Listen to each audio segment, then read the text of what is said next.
Genesis 12, the call of Abram. The Lord said to Abram, "Go from your land, your relatives, and your father's house to the land that I will show you. I will make you into a great nation. I will bless you. I will make your name great, and you will be a blessing. I will bless those who bless you. I will curse anyone who treats you with contempt, and all the peoples on earth will be blessed through you." So Abram went as the Lord had told him, and Lot went with him. Abram was 75 years old when he left Haran. He took his wife Sarai, his nephew Lot, all the possessions they had accumulated, and the people they had acquired in Haran, and they set out for the land of Canaan. When they came to the land of Canaan, Abram passed through the land to the site of Shechem at the oak of Moreh. At that time the Canaanites were in the land. The Lord appeared to Abram and said, "To your offspring I will give this land." So he built an altar there to the Lord who had appeared to him. From there he moved on to the hill country east of Bethel and pitched his tent with Bethel on the west and Ai on the east. He built an altar to the Lord there, and he called on the name of the Lord. Then Abram journeyed by stages to the Negev. There was a famine in the land. So Abram went down to Egypt to stay there for a while because the famine in the land was severe. When he was about to enter Egypt, he said to his wife Sarai, "Look, I know what a beautiful woman you are. When the Egyptians see you, they will say, 'This is his wife.' They will kill me, but let you live. Please say you're my sister, so it will go well for me because of you, and my life will be spared on your account." When Abram entered Egypt, the Egyptians saw that the woman was very beautiful. Pharaoh's officials saw her and praised her to Pharaoh. So the woman was taken to Pharaoh's household. He treated Abram well because of her, and Abram acquired flocks and herds, male and female, donkeys, male and female slaves, and camels. But the Lord struck Pharaoh and his household with severe plagues because of Abram's wife Sarai. So Pharaoh sent for Abram and said, "What have you done to me? Why didn't you tell me she was your wife? Why did you say, 'She's my sister,' so that I took her as my wife? Now here is your wife, take her and go." Then Pharaoh gave his men orders about him, and they sent him away with his wife and all he had. Genesis 13, Abram and Lot separate. Abram went up from Egypt to the Negev, he, his wife, and all he had, and Lot with him. Abram was very rich in livestock, silver and gold. He went by stages from the Negev to Bethel, to the place between Bethel and Ai where his tent had formerly been, to the site where he had built the altar, and Abram called on the name of the Lord there.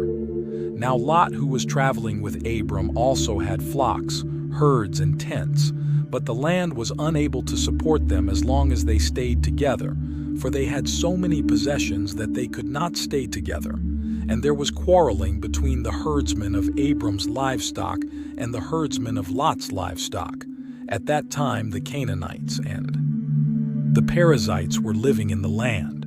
So Abram said to Lot, "Please, let's not have quarreling between you and me or between your herdsmen and my herdsmen, since we are relatives. Isn't the whole land before you? Separate from me. If you go to the left, I will go to the right. If you go to the right, I will go to the left." Lot looked out and saw that the entire plain of the Jordan as far as Zoar was well watered everywhere, like the Lord's garden and the land of Egypt. This was before the Lord destroyed Sodom and Gomorrah. So Lot chose the entire plain of the Jordan for himself. Then Lot journeyed eastward, and they separated from each other. Abram lived in the land of Canaan, but Lot lived in the cities on the plain and set up his tent near Sodom. Now the men of Sodom were evil, sinning immensely against the Lord. After Lot had separated from him, the Lord said to Abram, "Look from the place where you are. Look north and south, east and west, for I will give you and your offspring forever all the land that you see. I will make your offspring like the dust of the earth, so that if anyone could count the dust of the earth, then your offspring could be counted. Get up and walk around the land through its length and width, for I will give it to you."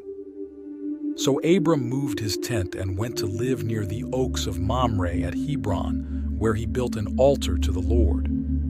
Genesis 14. Abram rescues Lot. In those days King Amraphel of Shinar, King Arioch of Elasar, King Chedorlaomer of Elam, and King Tidal of Goyim waged war against King Bera of Sodom, King Bersha of Gomorrah, King Shinab of Admah, and King Shemeber of Zeboim, as well as the king of Bela, that is Zoar. All of these came as allies to the Siddim Valley, that is the Dead Sea. They were subject to Chedorlaomer for 12 years, but in the 13th year they rebelled. In the 14th year, Chedorlaomer and the kings who were with him came and defeated the Rephaim in Ashtaroth Karnaim, the Zuzim in Ham, the Emim in Shaveh-Kiriathaim, and the Horites in the mountains of Seir as far as El Paran by the wilderness. Then they came back to invade En Mishpat, that is Kadesh, and they defeated the whole territory of the Amalekites, as well as the Amorites who lived in Hazazon Tamar.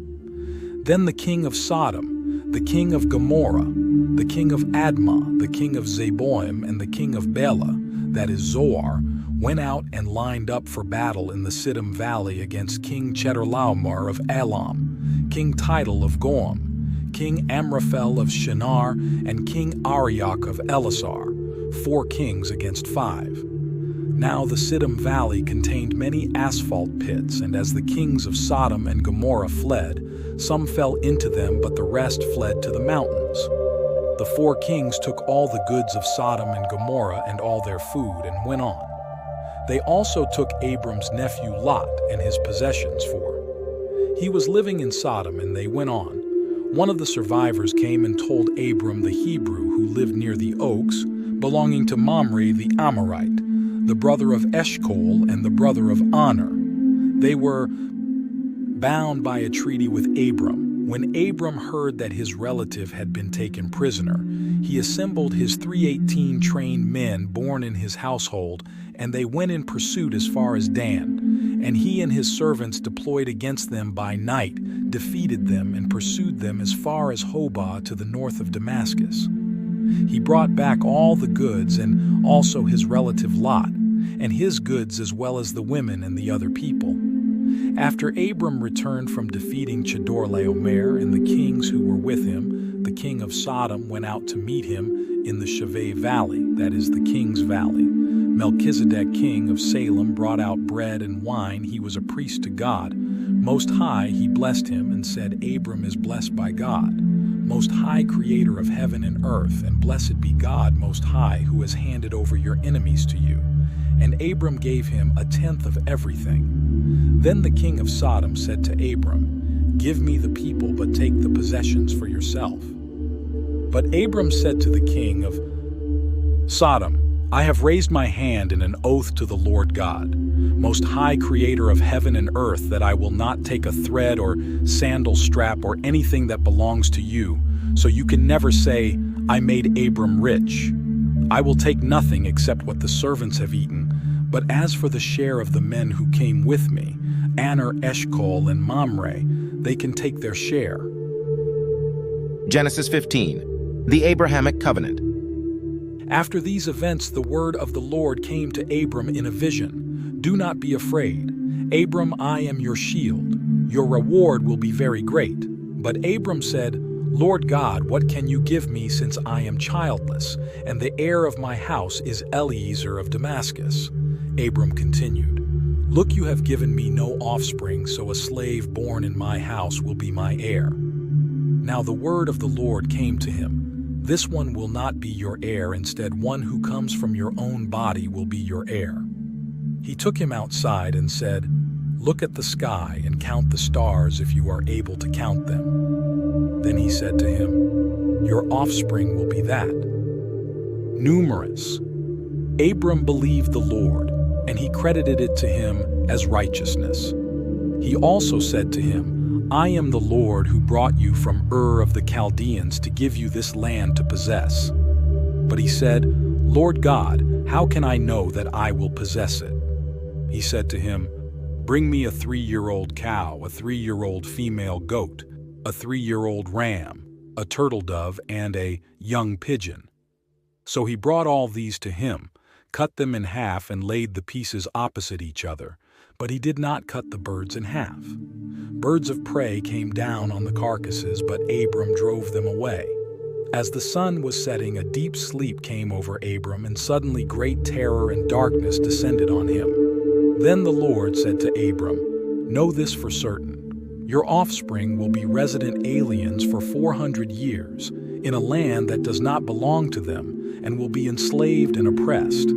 However, I will judge the nation they serve, and afterward they will go out with many possessions, but you will go to your ancestors in peace and be buried at a good old age. In the 4th generation they will return here, for the iniquity of the Amorites has not yet reached its full measure." When the sun had set and it was dark, a smoking fire pot and a flaming torch appeared and passed between the divided animals. On that day the Lord made a covenant with Abram, saying, "I give this land to your offspring from the brook of Egypt to the great river, the Euphrates River, the land of the Kenites, Kenizzites, Cadmonites, Hittites, Perizzites, Rephaim, Amorites, Canaanites, Girgashites, and Jebusites."